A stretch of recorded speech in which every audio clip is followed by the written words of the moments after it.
और अब मैं दिमनातम सा इसे पलटकर इसके नीचे छिपी हुई लिखावट देख सकता हूं। तो उस लिखावट को 4 या 5,000 सालों से किसी ने नहीं देखा है। हाँ, इसे पहले केवल उसी व्यक्ति ने देखा है जिसने इसे लिखा है। क्या होगा अगर मानव सभ्यता के उदय के बारे में हमें जो कुछ भी सिखाया गया है वह सब गलत हो? 6,000 साल पहले प्राचीन इराक की एक रहस्यमयी संस्कृति ने मानो रातों रात हजारों वर्षों की प्रगति को पीछे छोड़ दिया। खगोलीय संदर्भ, चंद्रमा, तारा, विभिन्न प्रतीक जिन्हें घड़ी के रूप में भी दर्शाया जा सकता है, ये सभी 6,000 साल पहले इस्तेमाल की जा रही तकनीक के उदाहरण हैं। अब कृत्रिम बुद्धिमत्ता की बदौलत उनकी लंबे समय से भूली हुई गोलियां कुछ और भी चौंकाने वाली बातें उजागर कर रही हैं। क्या आपने कोई नए स्कैन देखे हैं जिनमें नए पेट्रोग्लिफ्स मिले हों? हाँ, अरे यार, इस तरह की बहुत सी चीजें मिलने वाली हैं। लोग ये जान पाएंगे कि ये सब क्या है। ब्रह्मांडीय चक्रों, उन्नत तकनीक और आनुवंशिक कोडों के संदर्भ। और जब आप जानेंगे कि एआई ने अपने नवीनतम अनुवाद में क्या खुलासा किया है, तो आप चौंक जाएंगे। यह विचित्र सभ्यता। क्या होगा अगर मानव सभ्यता की कहानी उस तरह से शुरू नहीं हुई हो जैसा हम सोचते हैं? 6,000 साल पहले 2 महान नदियों के बीच बसे एक इलाके में कुछ ऐसा घटित हुआ जिसने आज भी इतिहासकारों को झकझोर कर रख दिया है। आधुनिक इराक में, जहां टाइग्रिस और यूफ्रेट्स नदियां बहती हैं, लगभग रातों रात एक सभ्यता का उदय हुआ। उन्होंने खुद को काले सिर वाले लोग कहा। हम उन्हें सुमेरियन के नाम से जानते हैं। अब यहां एक बात ध्यान देने वाली है। यह शिकार और भोजन इकट्ठा करने से शुरू हुई कोई धीमी प्रगति नहीं थी। अन्य संस्कृतियों को लेखन, कानून और खगोल विज्ञान विकसित करने में हजारों साल लग गए, लेकिन सुमेर में सब कुछ अचानक से बदल गया। गांव विशाल नगर राज्यों में बदल गए। एरिडू, उरुक, ऊर, और इन सबके केंद्र में थी मिट्टी। लेकिन यह कोई साधारण मिट्टी नहीं थी। सुमेरियन लोगों ने इसमें वह क्षमता देखी जो किसी और ने नहीं देखी थी। उन्होंने इसे पकाकर ईंटें बनाईं, इससे पूरे शहर बसाए। उन्होंने इससे बर्तन और व्यापार के प्रतीक बनाए। लेकिन असली उपलब्धि यह थी कि उन्होंने इसका इस्तेमाल स्मृति बनाने के लिए किया। उन्होंने मिट्टी की गोलियों पर छोटे छोटे कीलनुमा निशान बनाए, और इसने सब कुछ बदल दिया। पहली बार मनुष्य अपने विचारों को स्थायी रूप से दर्ज कर सके। न केवल अनाज की गिनती या कर सूची, हालांकि वे भी महत्वपूर्ण थे, बल्कि शाही फरमान, अनुबंध, कविताएं और पूरी कहानियां। ऐसी कहानियां जो अपने रचनाकारों से हजारों साल बाद तक जीवित रहेंगी। और जरा सोचिए, जब उन्होंने संख्याएं लिखना शुरू किया तो उन्होंने कोई समझौता नहीं किया। उन्होंने 60 आधार प्रणाली का इस्तेमाल किया। और सच तो यह है कि हम आज भी उस विरासत के साथ जी रहे हैं। 1 मिनट में 60 सेकंड, 1 घंटे में 60 मिनट, एक वृत्त में 360 डिग्री। गणितीय सटीकता का वह स्तर हजारों साल पहले उनकी मिट्टी की गोलियों में अंकित था। लेकिन यहां से बात दिलचस्प हो जाती है। जैसे जैसे विद्वानों ने उन गोलियों का अध्ययन किया, उन्हें और भी अप्रत्याशित चीजें मिलीं। जौ की खेपों और बियर बनाने की विधियों के रिकॉर्ड के बीच अनुष्ठानिक चिकित्सा के संदर्भ, खगोल विज्ञान से संबंधित अजीबोगरीब टिप्पणियां, यहां तक कि ऐसे ज्ञान के संकेत भी थे जो अपने समय से बहुत आगे प्रतीत होते थे। अब आज की बात करते हैं। दुनिया भर के संग्रहालयों और भंडार गृहों में ऐसी हजारों मिट्टी की गोलियां रखी हैं, लेकिन उन्हें पढ़ना बेहद मुश्किल है। एक गोली में 1000 से भी ज्यादा अनूठे चिन्ह हो सकते हैं। संदर्भ के आधार पर प्रत्येक चिन्ह का अर्थ भिन्न हो सकता है। विद्वानों को इसे समझने में ही पूरा जीवन लग जाता था। केवल कुछ गिने चुने विशेषज्ञ ही इसे पढ़ने का प्रयास कर पाते थे। और यहीं से एआई ने खेल को बदल दिया। म्यूनिख में शोधकर्ताओं ने टूटी हुई शिलाखंडों को डिजिटल रूप से जोड़ने के लिए मशीन लर्निंग का उपयोग करना शुरू किया। इसे दुनिया की सबसे पुरानी और सबसे कठिन पहेली को सुलझाने जैसा समझें।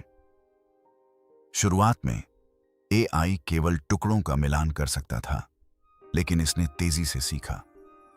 जल्द ही यह लेखन पैटर्न को पहचानने, पाठों को अलग करने और यहां तक कि सदियों पुराने विभिन्न लेखकों और शैलियों को पढ़ने में सक्षम हो गया। 2023 तक तेल अवीव और एरियल विश्वविद्यालय की टीमों ने एक ऐसी कृत्रिम बुद्धिमत्ता विकसित कर ली थी जो कुनिया के कई पुरातात्विक पट्टिकाओं की भाषा अकाडियन का अंग्रेजी में लगभग तुरंत अनुवाद कर सकती थी। जो काम पहले सालों लगते थे अब घंटों में हो जाता था। जैसा कि बिग थिंक ने कहा, यह गूगल ट्रांसलेट और टाइम मशीन के संयोजन जैसा था। और जैसे ही यह तकनीक बेहद कारगर साबित हो रही थी, पुरातत्वविदों को एक तरह से खजाना मिल गया। नई खुदाई में ऐसी उत्तम स्थिति में शिलाखंड मिले हैं कि वे कृत्रिम बुद्धिमत्ता द्वारा किए गए अनुवादों को सत्यापित करने में सहायक मूल ग्रंथों के रूप में काम कर सकते हैं। उत्तरी इराक में कुर्द कल्स्तान नामक स्थल पर लगभग 1800 ईसा पूर्व के शिलाखंडों का एक भंडार मिला है, लेकिन शोधकर्ताओं को संदेह है कि ये वास्तव में और भी पुराने मूल ग्रंथों के लिखित संस्करण थे। लगभग इसी समय एक अन्य स्थल गियरसू, जो सबसे पुराने सुमेरियन शहरों में से एक था, से 200 से अधिक अछूते कुनाई के आकार की गोलियां और 60 बेलनाकार मोहरें मिली। सबसे महत्वपूर्ण बात यह है कि इन खोजों को बिटुमेन से लेपित कंटेनरों में संरक्षित किया गया था, जिसने उन्हें नमी और क्षति से बचाया। और चूंकि इन पट्टिकाओं में इससे भी पहले की घटनाओं का उल्लेख था, इसलिए कई इतिहासकारों का मानना है कि इनमें सुमेर के उदय के समय का ज्ञान समाहित है। लेकिन कहानी यहीं नहीं रुकी। 2025 तक वर्सबर्ग विश्वविद्यालय के नए उपकरणों ने इसकी सीमाओं को और भी आगे बढ़ा दिया। अब ये उपकरण मुहावरों, तकनीकी शब्दों और सूक्ष्म अर्थों का पता लगा सकते थे, जिन्हें दशकों से मानव अनुवादक नहीं समझ पा रहे थे। लेकिन ये क्या कह रहे थे? दरअसल वे अजीब खगोलीय टिप्पणियां केवल आकस्मिक अवलोकन नहीं थीं। पट्टिकाओं में ग्रहों की गति, संक्रांति और यहां तक कि पृथ्वी के घूर्णन के संकेत भी मिलते हैं। पृथ्वी के घूर्णन में एक सूक्ष्म कंपन, जिसे आधुनिक खगोलविदों ने हाल ही में पूरी तरह से समझा है। तो क्या सुमेरियन लोग हजारों वर्षों तक फैले ब्रह्मांडीय चक्रों का अध्ययन कर रहे थे? आंकड़ों से पता चलता है कि हां, लेकिन यह केवल तारों तक ही सीमित नहीं था। रहस्योद्घाटन जारी रहे। चिकित्सा के क्षेत्र में इन गोलियों में एंटीसेप्टिक, चोट के उपचार और यहां तक कि नाड़ी परीक्षण के बारे में भी बताया गया था। इनमें पारिवारिक स्वास्थ्य संबंधी आंकड़े इस तरह दर्ज किए गए थे जिनसे वंशानुगत लक्षणों की समझ का पता चलता है, जिसे आनुवंशिकी ने आधुनिक युग तक औपचारिक रूप से स्पष्ट नहीं किया था। और फिर चीजें सचमुच बिजली से जुड़ी हो गईं। कुछ गोलियों में अम्लीय तरल पदार्थों में डूबे तांबे और लोहे के बर्तनों का वर्णन किया गया था। इनमें इस्तेमाल किए गए शब्द थे धारा, चिंगारी, तेज चमक। क्या ये जानी पहचानी सी लगती हैं? हजारों साल बाद मिली एक प्राचीन कलाकृति, जिसे तथाकथित बगदाद बैटरी कहा जाता है, इस वर्णन से लगभग पूरी तरह मेल खाती है। क्या सुमेरियन लोग हजारों साल पहले बिजली के साथ प्रयोग कर रहे थे? चाहे यह संयोगवश हुआ हो या जानबूझकर, वे ऐसी प्रक्रियाओं का दस्तावेजीकरण कर रहे थे जो आधुनिक विद्युत अवधारणाओं से आश्चर्यजनक रूप से मेल खाती थीं। लेकिन सबसे चौंकाने वाली बात यह थी कि यह सिर्फ विज्ञान के बारे में नहीं था। इन शिलाखंडों में कुछ सबसे भयावह और रहस्यमय संदर्भ उन पत्थरों के बारे में बताते हैं जो धरती को झुलसा देते हैं और उन खेतों को जहरीला बना देते हैं जिन्हें गहराई में दबाकर उनके खतरे को छिपाया जाता है। आज हम रेगिस्तानी कांच के बारे में जानते हैं, जो अत्यधिक गर्मी से बना पिघला हुआ क्वार्ट्ज है, संभवतः उल्कापिंडों के टकराने या किसी अन्य कारण से। क्या इन प्राचीन पत्थरों का आपस में कोई संबंध हो सकता है?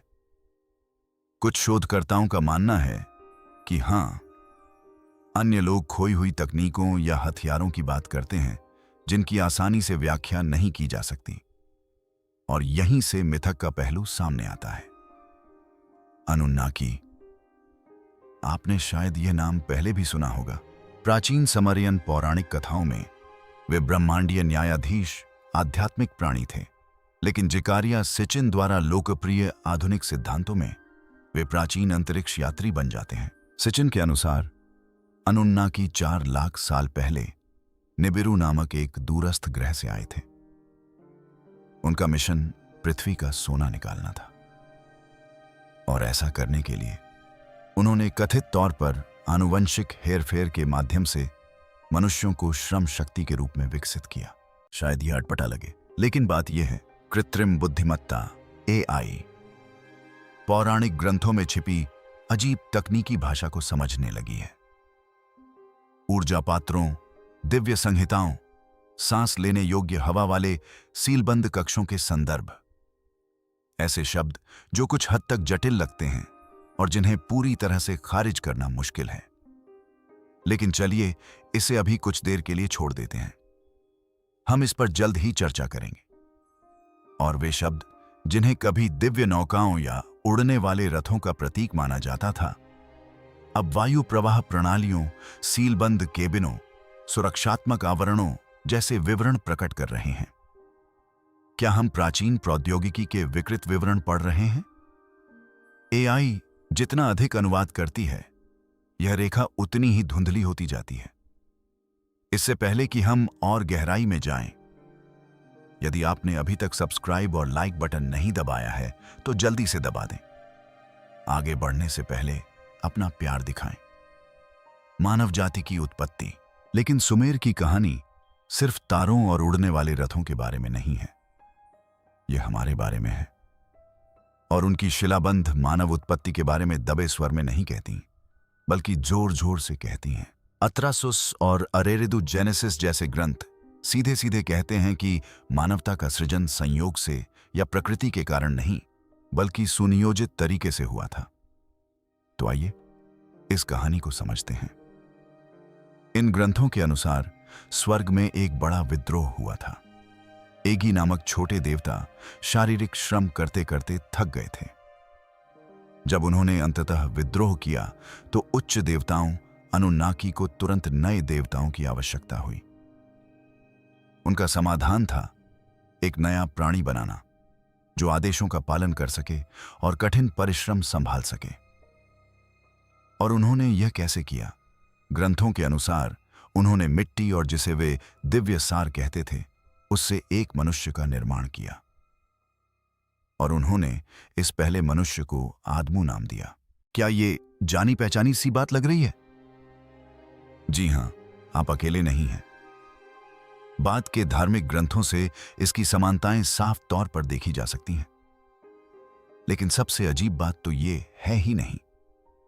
शुरुआत में ये इंसान दिखने में बिल्कुल अव्यवस्थित थे, बांझ, कम बुद्धिमान, कुल मिलाकर प्रजनन के लिए बिल्कुल तैयार नहीं। तो फिर उन्होंने क्या किया?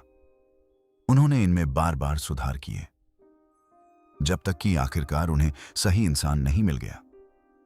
ऐसे इंसान जो प्रजनन कर सकें और काम पर लग सकें।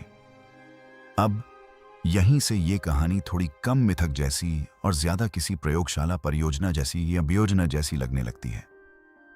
कृत्रिम बुद्धिमत्ता की बदौलत हम इन प्राचीन ग्रंथों में छिपे वाक्यांशों को समझ पा रहे हैं, जैसे कि सार मिश्रण, प्रोटोटाइप उपज, प्रजनन क्षमता। और स्वाभाविक रूप से यहीं से प्राचीन अंतरिक्ष यात्री सिद्धांतकार जोर पकड़ने लगते हैं, क्योंकि वे आधुनिक आनुवंशिक विचित्रताओं जैसे कि मानव गुणसूत्र 2 के अचानक संलयन को प्राचीन प्रयोगों के संभावित अवशेष के रूप में इंगित करते हैं। क्या किसी ने हमारे साथ छेड़छाड़ की थी? मुख्यधारा के वैज्ञानिक कहते हैं कि ऐसा नहीं है, लेकिन यह बहस अभी खत्म नहीं हुई है। और प्राचीन आगंतुकों की बात करें तो इस पूरी कहानी का सबसे विवादास्पद हिस्सा निबिरू है। जी हां, जकरिया सिचिन का कुख्यात सिद्धांत। उनका दावा था कि अनुन्नाकी एक दूर के ग्रह से आए थे, जो एक अनियमित गोलाकार कक्षा में घूमता है। सूर्य का चक्कर लगाने में उसे 3600 साल लगते हैं। उनके अनुसार वे पहली बार लगभग 450,000 साल पहले प्रकट हुए थे, और हर बार जब निबिरू पृथ्वी के पास से गुजरता था तो यह सभ्यताओं के उत्थान और पतन की लहरें पैदा करता था। अब आप इस बात पर विश्वास करें या न करें, असल बात यह है, सुमेरियन टैबलेट्स में भीषण आपदाओं का जिक्र है। बड़ी बड़ी आपदाएं, भीषण बाढ़, सूखा, जलवायु संबंधी आपदाएं। और वे अक्सर इन घटनाओं को अजीब खगोलीय घटनाओं, लाल आसमान, उल्टी बहने वाली नदियों और धरती पर हमला करने वाले तारों से जोड़ते हैं। तो क्या वे निबिरू की बात कर रहे थे या सिर्फ प्राकृतिक आपदाओं को ब्रह्मांडीय नजरिए से देख रहे थे? और यहीं से एआई मामले को और भी पेचीदा बनाना शुरू कर देता है, क्योंकि यह दिखा रहा है कि इनमें से कई पुराने टैबलेट्स सिर्फ मनगढ़ंत कहानियां नहीं सुनाते, बल्कि वे किसी तरह जीवन रक्षा मार्गदर्शिका की तरह हैं। लेकिन चलिए इसे थोड़ी देर के लिए किनारे रख देते हैं, क्योंकि कहानी का एक और हिस्सा है जो आज भी उतना ही अजीब है। समरियाई राजाओं की सूची। उनकी राजाओं की सूची, जो मूल रूप से एक प्राचीन दस्तावेज है जिसमें यह दर्ज है कि किसने कितने समय तक शासन किया, ऐसे राजाओं से शुरू नहीं होती जो 40 वर्षों तक सिंहासन पर बैठे रहे और फिर सेवानिवृत्त हो गए।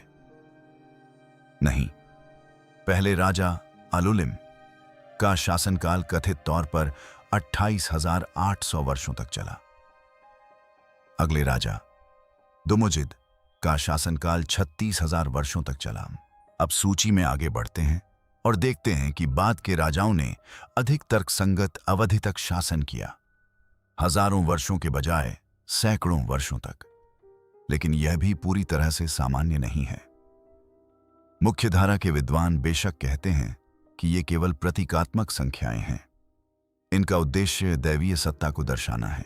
आप जानते हैं, हमारे राजा इतने महान थे कि उन्होंने मानो अनंत काल तक शासन किया। लेकिन कुछ अन्य लोगों का मानना है कि कुछ और ही चल रहा था, और यहीं से रहस्य की गुत्थी खुलती है। क्या ये राजा सचमुच संकर थे? आधे इंसान, आधे कुछ और, विशेष रूप से अनुन्नाकी। अब आइए कुछ पुरातात्विक साक्ष्यों पर गौर करें।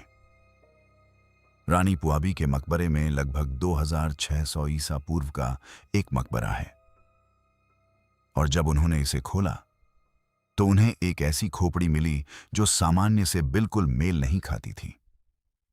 नहीं, यह प्राचीन संस्कृतियों में पाई जाने वाली खोपड़ी की विकृति जैसी नहीं थी, जहां सिर को एक विशेष आकार देने या चमकार देने के लिए बांधा जाता है, बंधे जाता है।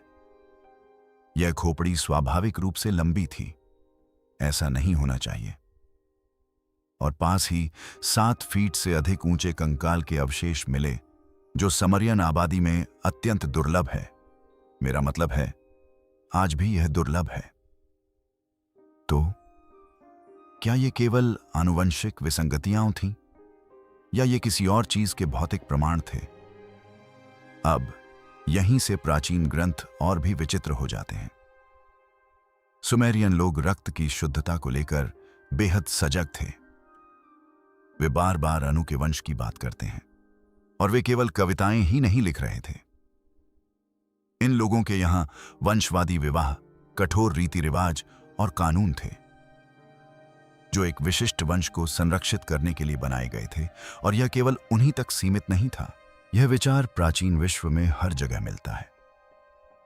मिस्र के फराओ कहते थे कि वे देवताओं के वंशज हैं। इनका शासक दावा करते थे कि वे सूर्य से आए हैं। यहां तक कि तिब्बती दलाई लामाओं को भी दिव्य प्राणियों का पुनर्जन्म माना जाता है। लेकिन सुमेरियन शायद पहले ऐसे लोग थे जिन्होंने इन सब बातों को लिखित रूप में दर्ज किया, और यहीं से मामला पेचीदा हो जाता है। सुमेरियन भाषा में ऐसे कई शब्द हैं जिनके संदर्भ के अनुसार कई अर्थ हो सकते हैं, जैसे मैं। इसका अर्थ दैवीय आदेश हो सकता है। इसका अर्थ एक सांस्कृतिक अवधारणा हो सकता है। इसका अर्थ एक भौतिक वस्तु भी हो सकता है। इसी वजह से वर्षों से इसके कई अनूठे अर्थ निकाले गए हैं। उदाहरण के लिए, जकरिया सिचिन ने दावा किया कि इनमें से कुछ ग्रंथों में शक्तिशाली वस्तुओं का वर्णन है। उनका एक बड़ा दावा यह था कि टैबलेट वीए 243 वास्तव में एक तारामंडल मानचित्र था। लेकिन नहीं, यह दावा गलत साबित हो चुका है। पता चला कि यह केवल एक साधारण समर्पण है, खगोलीय चार्ट नहीं। अजीब चेतावनी। लेकिन समरियाई लोगों ने हमें केवल देवी देवताओं और राजाओं के बारे में रोचक मिथक और मिट्टी की पट्टियां ही नहीं दी, उन्होंने हमें गंभीर चेतावनियां भी दी। आपको लग सकता है कि वे किसी एक बड़ी बाढ़ या किसी बड़ी आपदा की कहानी की बात कर रहे थे, लेकिन ऐसा नहीं है। सुमेरियन लोग चक्रों, प्रतिरूपों, समृद्धि के युगों के उत्थान और फिर बार बार पतन की बात करते थे। यह सब उनके खगोलीय अभिलेखों में अंकित है। और यहीं से बात दिलचस्प हो जाती है।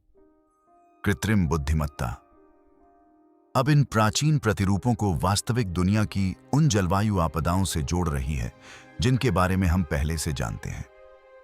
उदाहरण के लिए 4 किलोआर का सूखा, सभ्यताओं का पूर्ण पतन, या अकाडियन साम्राज्य का अचानक पतन, अकाल और बड़े पैमाने पर पलायन। हमारे पास इन घटनाओं के वैज्ञानिक प्रमाण हैं, लेकिन इन शिलालेखों में इनका वर्णन बिल्कुल अलग तरीके से किया गया है। लाल आसमान, काला सूरज, धरती पर मंडराते तारे, नदियां सचमुच अपना रास्ता बदल रही हैं। लंबे समय तक विद्वानों ने इसे महज कविता समझकर नजरअंदाज कर दिया। आप जानते हैं, प्राचीन लोग प्राकृतिक आपदाओं को नाटकीय रूप देने की कोशिश कर रहे थे, लेकिन अब कृत्रिम बुद्धिमत्ता इन्हें संभावित वास्तविक खगोलीय घटनाओं के वर्णन के रूप में चिह्नित कर रही है, जिससे एक बड़ा सवाल खड़ा होता है। क्या सुमेरियन लोग ऊपर कुछ ऐसा देख रहे थे जिसे हम यहां भूल चुके हैं? और जब आपको लगता है कि आपने सबसे अजीब हिस्सा देख लिया है, तो आपको पता चलता है कि सुमेरियन लोगों का अपना देवताओं का संघ था। देवताओं का संघ। और इस बार मैं अनुन्नाकी की बात नहीं कर रहा हूं। वो तो बस ऊपरी बातें हैं। जब आप इसकी तह तक जाएंगे तो आपको एक ऐसा देवमंडल मिलेगा जो किसी भी आधुनिक काल्पनिक दुनिया को टक्कर दे सकता है।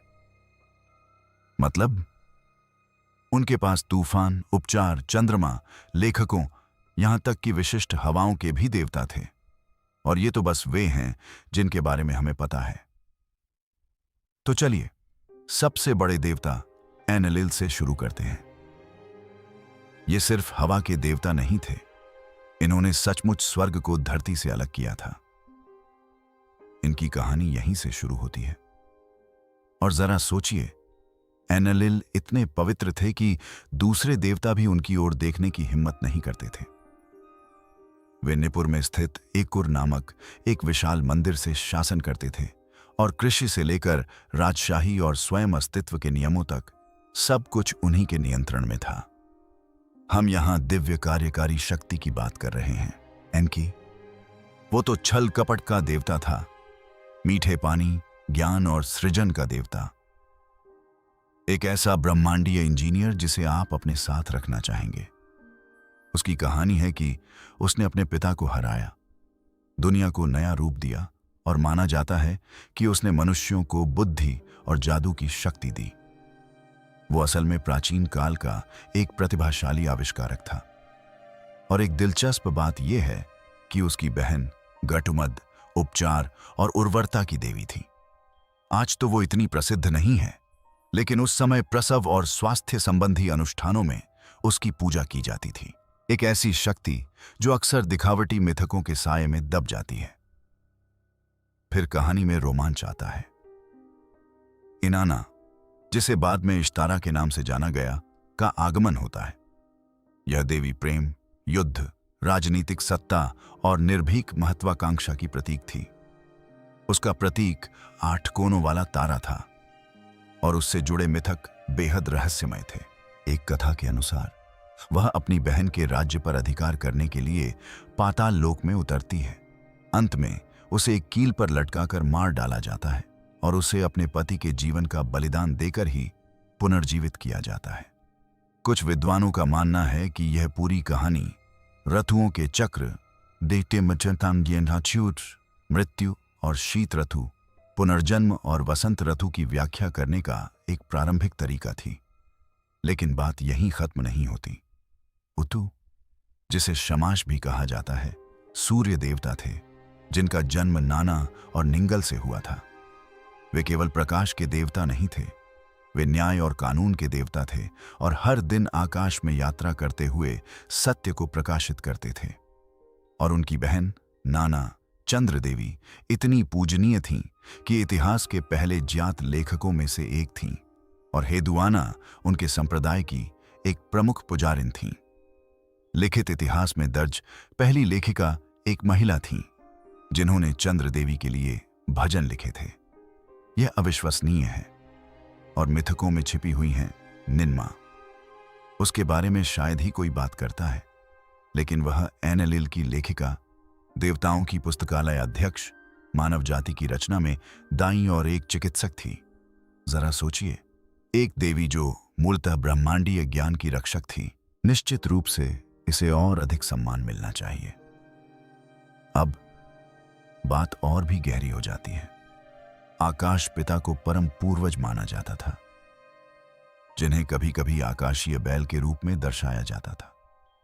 उनकी साथी गाय पृथ्वी माता की एक ऐसी पौराणिक कथा थी जो इतनी साहसिक थी कि उसे शायद चिल्लाकर नहीं बल्कि फुसफुसाकर सुनाया जाता था। माना जाता है कि उनके और उनके ही बच्चे एनेलिल के मिलन से पृथ्वी पर समस्त जीवन की उत्पत्ति हुई। कुछ लोगों का मानना है कि यह केवल प्रजनन क्षमता के बारे में नहीं था, बल्कि जीवन की परस्पर संबद्धता का एक ब्रह्मांडीय रूपक था। फिर अंजू है, एक विशालकाय वज्र पक्षी जिसने एनेलिल से भाग्य की पट्टियां चुरा लीं। ये केवल प्रतीक नहीं थे, ये दैवीय शक्ति की साक्षात वस्तुएं थीं। इन्हें वापस पाने का संघर्ष किंवदंती बन गया। अलग अलग लोगों के अनुसार या तो निनेरता या मारडुक ने उस पक्षी को मार गिराया था। लेकिन बात यह है कि जब तक बेबीलोनियों ने अपनी महाकाव्य सृष्टि कथा अनुमा एलिश को प्रकाशित किया, तब तक सुमेरियन देवताओं की संख्या 300 से अधिक हो चुकी थी। और शोधकर्ता उन प्राचीन मिट्टी की पट्टियों की जितनी गहराई से छानबीन करते हैं, उतने ही अधिक नाम उन्हें मिलते हैं। दर्जनों ऐसे देवता जिनके बारे में आज शायद ही कोई जानता हो। कई संग्रहालयों के अभिलेखागार में आधे अधूरे अनुवादित रूप में पड़े हैं। उनकी कहानियां अधूरी हैं। और यहां एक अजीब और गरीब सिद्धांत है। कुछ विद्वानों का मानना है कि विशिष्ट प्राकृतिक घटनाओं से जुड़े स्थानीय देवता रहे होंगे। एक देवता किसी विशेष झरने के लिए, दूसरा दलदल में उगने वाले पत्थरों के लिए, या यहां तक कि अलग अलग हवाओं के लिए भी। इसका अर्थ है कि हमें मिलने वाला हर नया अवशेष किसी पूरी तरह से भुला दिए गए देवता का परिचय करा सकता है। अब इससे पहले कि आप इसे कहानियों का एक साधारण संग्रह समझें, यहां पर बात थोड़ी पेचीदा हो जाती है। समरियन मिथक को समझना किसी पूरी किताब के पन्ने पलटने जैसा नहीं है। यह कुछ ऐसा है जैसे किसी पहेली को सुलझाने की कोशिश करना जिसके आधे टुकड़े गायब हों। हमें जो कुछ भी पता है उसका अधिकांश भाग मिट्टी की पट्टियों से प्राप्त हुआ है, जिनमें से कई समय के साथ टूट फूट गई हैं या घिस गई हैं। विद्वानों को विभिन्न स्थानों से प्राप्त टुकड़ों से एक संपूर्ण कहानी को जोड़ना पड़ता है, जो कभी कभी सदियों के अंतराल पर लिखे गए होते हैं। और जब वे ऐसा कर भी लेते हैं तो भाषा ही कई जटिलताएं पैदा कर देती है। असमान लेखन बेहद जटिल होता है। एक ही अक्षर को 25 अलग अलग तरीकों से लिखा जा सकता है। सुमेरियन, अकाडियन और न्यू-एब्लोनियन बोलियों के बीच बदलावों को भी इसमें जोड़ दें, साथ ही काव्यात्मक भाषा और बहुआयामी रूपकों को भी, तो हर अनुवाद व्याख्या का एक जोखिम भरा खेल बन जाता है। और जानते हैं इससे भी ज्यादा चौंकाने वाली बात क्या है? लंबे समय तक पश्चिमी विद्वानों ने इनमें से कई देवताओं को अप्रासंगिक, आदिम और क्षेत्रीय विचित्रताओं के रूप में खारिज कर दिया। संपूर्ण देवताओं को या तो अनदेखा कर दिया गया या गलत तरीके से वर्गीकृत कर दिया गया। इनाना के पाताल लोक में उतरने की प्रसिद्ध कहानी भी 1900 के दशक तक पूरी तरह से सुलझी नहीं थी, और विद्वानों को उसके पूरे जहाज का पुनर्निर्माण करने में दशकों लग गए। क्या सुमेरियन गुप्त वैज्ञानिक थे? किसी अलौकिक चीज के साक्षी थे? या क्या हमारा आधुनिक दृष्टिकोण प्राचीन सच्चाइयों को तोड़ मरोड़ पैटर्न साथ दाहियन ज्ञानास बांधी मरोड़ रहा है? जितना हम गहराई में जाते हैं उतना ही रहस्य गहराता जाता है। आपको क्या लगता है कि वे चमकते रत्न और चिंगारी छोड़ते हुए क्षणें वास्तव में क्या थीं? अपने विचार नीचे लिखें। मैं हर टिप्पणी पढ़ता हूं। और अगर आप ऐसी और कहानियां चाहते हैं जो आपको अपने अब तक के ज्ञान पर सवाल उठाने के लिए मजबूर कर दें, तो सब्सक्राइब बटन दबाएं। और भी बहुत कुछ आने वाला है।